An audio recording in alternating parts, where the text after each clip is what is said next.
परी का जादुई लहंगा और चूड़ी। बहार बहुत ही चंचल एवं खुश मिजाज लड़की थी और वो जहाँ भी जाती वहाँ सबका दिल जीत लेती थी और सभी लोग बहार से बहुत ही प्यार करते थे। कैसी हो काकी, देखो मैं आपके लिए क्या लेकर आई हूँ। दिखाओ बिटिया क्या लाई हो। मैं तो जानती हूँ कि तुम खजूर लाई होगी, क्योंकि मुझे खजूर बहुत पसंद है। तुम इतना ध्यान तो सिर्फ मेरा और सभी लोगों का कैसे रखती हो। भगवान तुझे खूब सारी खुशियाँ दे। काकी, काका नजर नहीं आ रहे हैं। काका अभी अभी खेत गए हैं, आ जाओ मेरे साथ खाना खाओ। और कभी खा लूंगी काकी, अभी मैं हवेली पर जा रही हूँ क्योंकि मालकिन की कपड़ा सिल गई है। और इतना बोलकर बाहर हवेली पर जाती है। वाह, बहुत अच्छा बहार, तुमने तो बहुत अच्छा सूट सिला है। मुझे तो सिर्फ इस पूरे गांव में सिर्फ तुम्हारा ही सिला हुआ सूट पसंद है, वरना तो कोई गला खराब कर देता है तो कुछ। कोई बात नहीं है मालकिन, बस आपका ही आशीर्वाद है। अब बस आप जाने का इजाजत दें। अरे मैं कितनी बार कहा हूँ तुमसे, तुम मुझे मालकिन मत कहा करो। तुम तो मेरी बेटी जैसी हो, तुम तो मुझे माँ कहकर बुला सकती हो।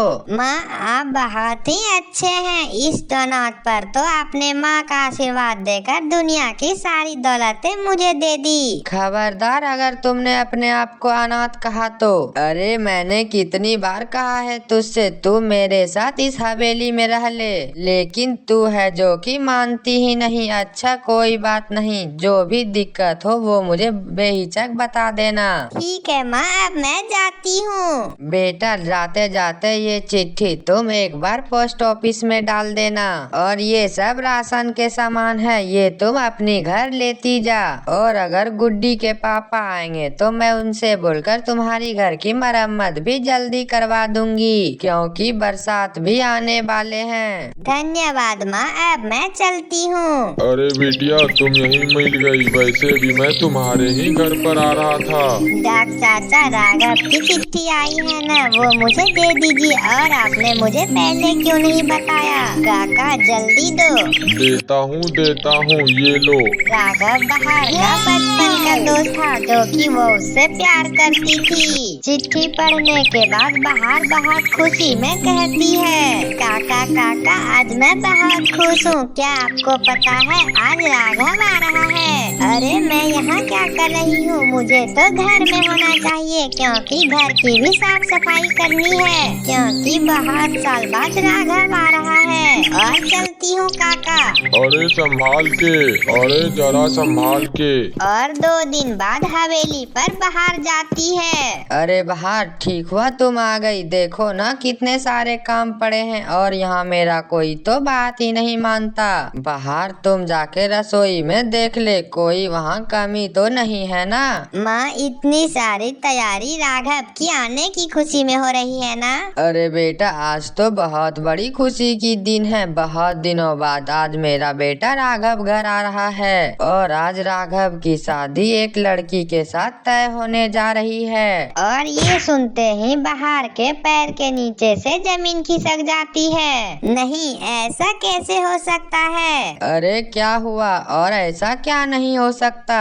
माँ, क्या राघव तैयार है शादी के लिए? वो मेरा बेटा है, उसके बिना कहे ही मुझे सब कुछ पता चल जाता है। और ये भी देखना, उसे इस फैसले से कोई इतराज नहीं होगा, बल्कि और खुशी से झूम उठेगा। चल जल्दी चल के तैयारी कर। और ये सुनकर बहार का दिल बैठ जाता है और वो सारा काम खत्म करके तबीयत खराब होने की बहाना करके घर आ जाती है। भगवान, हर बार मेरे साथ ही ऐसा क्यों होता है? और आपको पता है ना मैं राघव से कितना प्यार करती हूँ, और अगर यदि ये रिश्ता हो गया तो हम दोनों कभी मिल भी नहीं पाएंगे। और बहार रोते रोते सो जाती है और वो जब अगली सुबह उठती है तो आवाज आती है, बाहर बाहर दरवाजा खोलो। मैं इतने दिनों बाद बाहर से आया हूँ और तुम मिलने क्यों नहीं आई? पूरे हवेली में सभी लोग आए थे, सिर्फ तुम्हारी ही कमी थी। वो मेरी तबीयत खराब थी राघव, इसलिए मैं नहीं मिलने आई। और सब बताओ क्या हाल है तुम्हारा?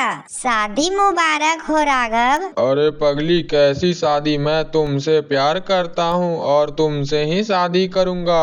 और मैंने माँ से भी साफ साफ कह दिया है और तुम लगता है इसी वजह से घर में बैठी हो। I love you Raghav. मुझे तो लगा कि तुम भी मुझे भूल चुके हो और मैंने तो तुम्हें पाने की आस ही छोड़ दी थी। ऐसा कभी नहीं हो सकता। चलो घूमने चलते हैं। और दोनों मिलकर खूब घूमते हैं और ये सारी बातें मालकिन को कोई बता देती है और मालकिन बाहर के घर पर आती है और उसे खूब सारी खरी खोटी सुना देती है। बहुत अच्छा चाल चला है बहार। जहाँ मैंने तुम्हें इतना सारा प्यार दिया वहाँ तुमने मेरे बेटे को ही छीन लिया।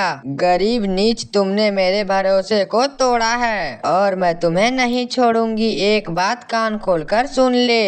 और मैं तुम जैसे गरीब नीच आदमी के हमदर्दी हो सकती हूँ लेकिन अपनी घर की बहू कभी नहीं बना सकती। अरे तेरी हैसियत ही क्या है जो मेरी बराबरी करने चली है? माँ, आपको कोई गलत फहमी हुई है। माँ नहीं मालकिन बोल मालकिन। माँ तेरी कब की मर चुकी है। अरे कुत्ते भी वफादार होते हैं, तुम तो वो भी नहीं निकली। अरे तू तो नागिन निकली, नागिन। मैं कभी गरीब को अपने घर की नौकरानी को कभी भी बहू नहीं बना सकती और मैं ये हरगिज होने नहीं दूंगी। और निकल जा इस गांव से, कभी लौटकर इस गांव में मुंह मत दिखाना। तुम्हें पैसे चाहिए ना? ले और ले। कितनी लेगी? लो इतने सारे पैसे। और इतना बोलकर मालकिन वहाँ से चली जाती है और इधर बहार को बहुत ही बुरा लगता है। तूने वाकई बहुत बुरा किया है बहार। एक माँ को ऐसे कभी नहीं सतानी चाहिए। वाकई बहार, तू बहुत ही बुरी है और तुझे जीने का कोई हक नहीं। हाँ, मुझे जीने की कोई हक नहीं। और बहार यह सोचकर नदी की तरफ चल देती है और वो नदी में कूदने लगती है और तभी वहीं से खुशी परी गुजर रही होती है। रुक जाओ प्यारी लड़की, इस तरह जान गंवाने का किसी को हक नहीं है और जिंदगी तो भगवान का दिया हुआ कीमती तोहफा है और उसे खत्म करना मतलब भगवान की अवहेलना है। बताओ आखिर वजह क्या है? और इसके बाद बहार परी को सारी बातें बता देती है। और आप ही बताओ परी जी, मैं क्या करूं? मैं राघव के बिना जिंदा नहीं रह सकती। अरे कोई बात नहीं, राघव की माँ को सिर्फ इस बात से तकलीफ है कि तुम गरीब हो और मुझे पृथ्वी पर से चले जाने के बाद क्या हाल बना दिया है लोगों ने इस सुंदर पृथ्वी का। और मैंने कितनी प्यार एवं खूबसूरती से इसे सींचा था और लोगों के सोच ने ही अमीर गरीब जाति में सभी लोगों को बांट दिया है। तुम चिंता मत करो, तुम ये लो, ये जादुई फ्रॉक एवं चूड़ियाँ हैं और तुम इस खूबसूरत फ्रॉक को पहनते ही दुनिया की सबसे खूबसूरत लड़की में बदल जाओगी और ये चूड़ी सभी के दिलों से भेदभाव को खत्म कर देगी। और परी इतना बोलकर गायब हो जाती है और बाहर फ्रॉक एवं चूड़ी को लेकर खुशी खुशी घर आती है और वो फ्रॉक पहनकर खुशी खुशी हवेली पर जाती है। अरे तुम्हारी हिम्मत कैसे हो गई यहाँ आने की? और तभी बाहर अपनी चूड़ी को खनखनाती है और उसके मालकिन के मन में जो गुस्सा था बाहर को लेकर वो तुरंत ही खत्म हो जाते हैं। अरे बहार बेटा, आज तुम कितनी खूबसूरत लग रही हो, बिल्कुल परी की तरह। आओ मेरी पास बैठो।